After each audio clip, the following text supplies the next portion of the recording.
ایک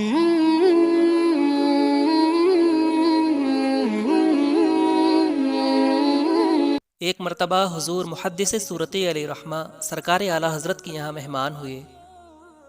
اس دن اعلیٰ حضرت کے یہاں بہت ساری چیزیں پکی تھیں اور ساتھ ہی بیگن بھی پکے تھے، برنجل جسے کہتے ہیں۔ دسترخوان لگا، لوگ دسترخوان پہ شاعری کرتے ہیں، لوگ دسترخوان پہ گانے سنتے ہیں، لوگ دسترخوان پہ واٹس ایپ چیک کرتے ہیں، لوگ دسترخوان پہ لطیفے کستے ہیں۔ عشق و محبت کا امام محدث صورتی کے ساتھ بیٹھا ہے، بات چلی، بیگن بڑے پسند اور مزے سے کھا رہے ہیں۔ کیا حدیث میں اس کا کوئی ذکر ہے؟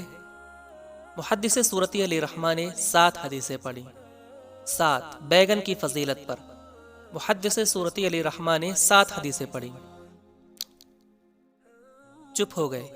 اعلیٰ حضرت علیہ رحمہ نے 7 اور پڑھیں، 7 اور پڑھیں، اس کو 21 تک پہنچایا۔ بیگن کی فضیلت پر 21 حدیثیں پڑھی اعلیٰ حضرت نے، اور پڑھنے کے بعد پھر اس کی سند پر بیان کیا کہ یہ موضوع، یہ موضوع، یہ موضوع۔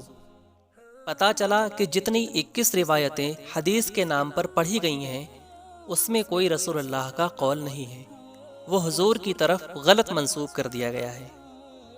اس لیے کہ بیگن جیسی بے فائدہ سبزی کی فضیلت بیان کر کے نبی کی طرف منسوب کر دیا، تاکہ اہل علم نبی پر معاذ اللہ نکتہ چینی کریں کہ مسلمان کے پیغمبر ایسے تھے کہ جو بے فائدے کی سبزی کی فضیلت بغیر فائدے کی سبزی پر حدیثیں بیان کرتے تھے۔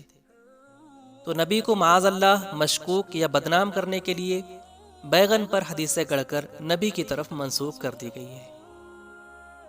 اس لیے یہ کوئی رسول اللہ کا قول نہیں ہے۔